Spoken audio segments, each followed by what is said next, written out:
Hi everyone, this is Matthew Breuer, an associate marriage and family therapist in downtown San Francisco, and I want to talk to you today about ecotherapy, so stay tuned. So how much grass green or sky blue do you get in your life? Or perhaps golden sunshine? I think most people in current American society probably do not get enough. Instead, they're surrounded by artificial carpets and fluorescent lights and just, office cubicles. So, if you have a chance to get out in nature and experience these different ecotherapeutic approaches, I highly recommend it. So, what exactly is ecotherapy? According to this definition I found, it's also known as nature therapy or green therapy, and it's the applied practice of the emergent field of eco-psychology, which was developed by Theodore Roszak. Ecotherapy in many cases stems from the belief that people are a part of the web of life, and that our psyches are not isolated or separate from our environment. So what does this have to do with my psyche?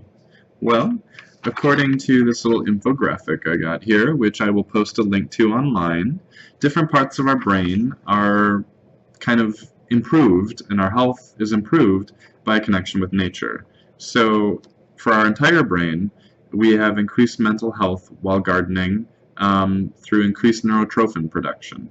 And then we've talked about that in our neurodiversity video as BDNF, or brain-derived neurotrophic factor. So being out and gardening helps increase those production of a hormone that increases neurogenesis. Also, in our hypothalamus and pituitary gland, our cortisol, stress hormone, is reduced. So we get stress relief from gardening.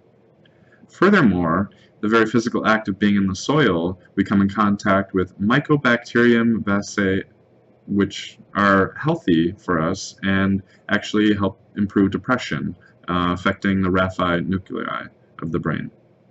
And it says here that Mycobacteria vaccae is a harmless bacteria found in soil that boosts serotonin in the brain, working as an antidepressant. So, go get your hands dirty. According to Linda Buzzell in Ecotherapy, Healing with Nature in Mind, most people, quote, in our culture have been treated like objects all their lives. This is the source of the wound to the soul underlying most of the human misery that therapists encounter.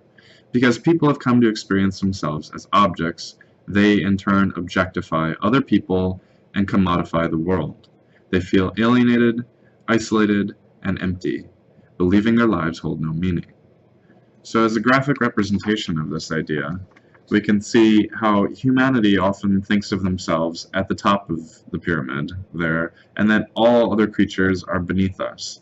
And then we in turn treat other humans that way, trying to one-up everyone.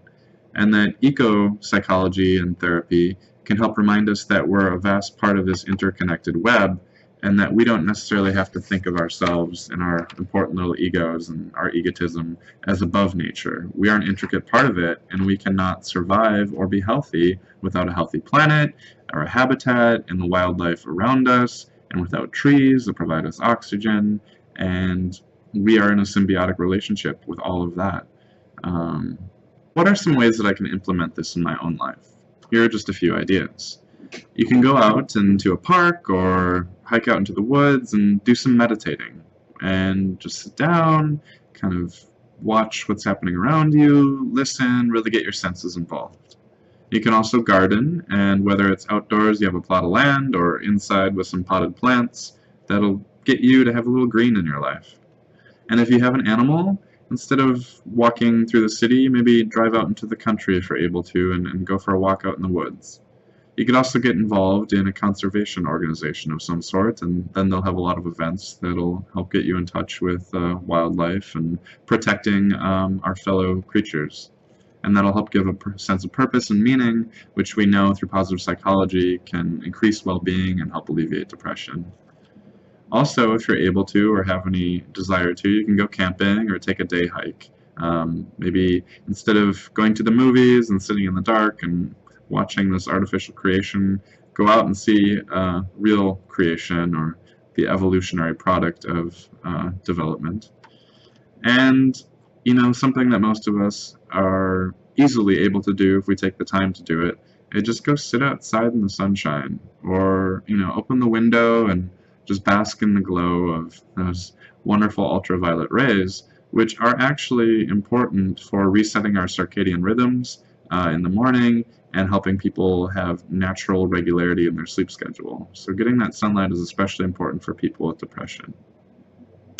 And on that note, researchers at the University of Essex in 2007 found that of a group of people suffering from depression, 90% felt a higher level of self-esteem after a walk through a country park, and almost 3/4 felt less depressed. So if you can, get out there and go on a walk. So a few more bits of information here. I'm a little tongue-tied today, but we will get through this. A chart on here, the figure 8 of the connection between our body and our mind.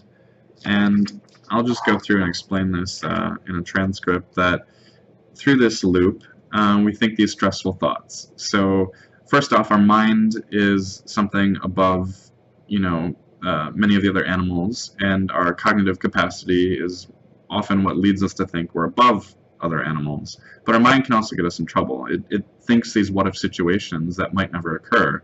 And then our body reacts by tensing up and bracing for these potential catastrophes. And in kind of somatic psychotherapy, based on the work of Wilhelm Reich, and creates some body armoring and different tension throughout the body.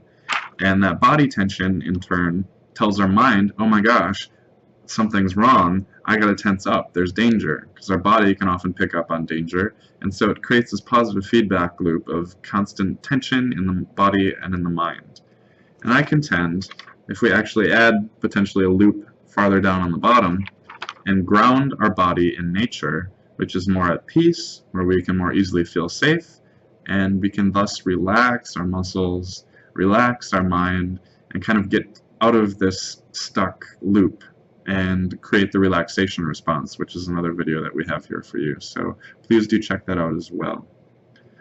And in conclusion, I just wanted to quote a few people. John Muir said that, "Into the forest I go to lose my mind and find my soul," which kind of reminds me of one of my favorite Fritz Perls quotes of, lose your mind and come to your senses. Ah, my mind, ah! And then the other quote here is from Carl Sagan in Cosmos, our quintessential scientist, who says, "But deep down, at the molecular heart of life, the trees and we are essentially identical." So next time you encounter a plant, an animal, think, maybe I'm not so disconnected from them after all.